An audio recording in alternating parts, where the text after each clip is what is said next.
동력 글밭 7월 28일 수요일 촛불 민심의 촛불꿈 대통령 후보를 뽑고 있는 민주당의 경선이 뜨겁게 달아오르고 있는 요즘입니다. 이런 가운데 더욱 뜨겁게 달구는 것은 은근슬쩍 맺은 윤호중과 김기현의 협상입니다.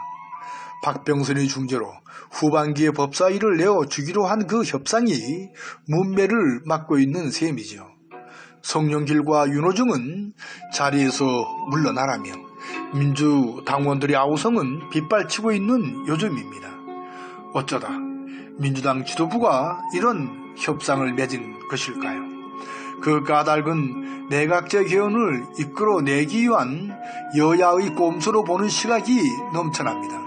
그 진실의 끝은 알 수 없지만 기득권을 지키는 차원에서 꾸민 꼼수로 보기에 충분합니다. 누가 대통령이 되던 자신들은 만년 국회의원으로서 권세를 누릴 것이 분명하니까요. 그래서 민주당원들은 몰래 서둘러 한 협상에 대하여 뿔이 날 수밖에 없는 노릇일 테지요. 검찰과 언론 계획은 질질 끌면서 지지부진했던 것과는 달리 이 협상은 정광석화였으니까요. 따라서 군림하려고만 드는 저들의 수준으로 볼 때 수박이나 암인 것이 분명합니다.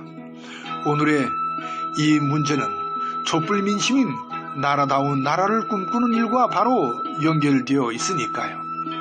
따라서 엊그제 말씀을 드린 그대로입니다. 내년 3월 9일이면 나라의 내일을 열어갈 새 대통령을 뽑는 선거가 있기 때문이죠. 수구 꼴통들에게 당했던 참고 기다려왔던 100년의 아픈 역사를 가지고 있기 때문이죠. 180석으로 거짓과 잘못을 바르게 고쳐나갈 것을 바라는 촛불 민심이 있기 때문이죠. 나라의 어떻든 기득권 지키기의 민주당 꼴은 더 이상 봐줄 수 없기 때문이죠.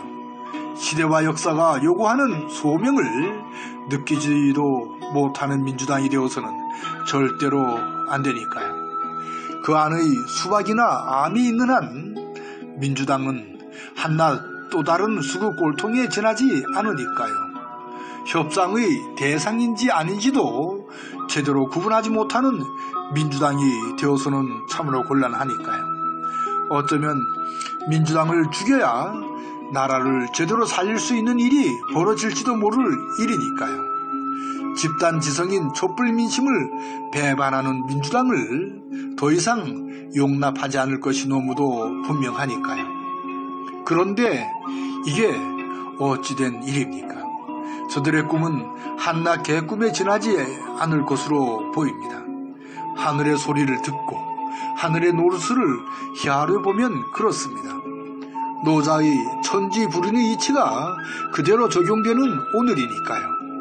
코로나19로 선진국의 문을 연 문재인의 참값을 그대로 바로 알게 하니까요. 윤석열, 최정의 욕심을 자극하여 더 깊은 깨달음을 주니까요. 김경수를 통하여 검찰과 언론 개혁을 넘어 사법 개혁의 필요성을 더욱 절감하게 되니까요. 제 몫을 못하는 한겨레 신문을 건너 촛불 언론들이 쑥쑥 자라니까요. 우여곡절을 겪은 끝에 이재명, 추미애를 내놓으니까요. 생각지도 못했던 조국의 시간으로 나라의 내일을 준비하니까요. 나라를 연 처음 뜻이 동학을 거쳐 이제야 겨우 그 몽우리를 맺고 있는 오늘이니까요. 꼼수의 내각제 개헌이 아니라 촛불얼이 담긴 촛불 개헌을 하게 될 테니까요. 어느덧 촛불 민심이 집단 지성임을 알고 있는 이재명, 추미애가 있어 든든하기만 합니다. 어느덧 어두컴컴한 수요일 새벽을 촛불 꿈으로 밝혀갑니다. 오늘 또 고맙습니다. 정말 고마워요.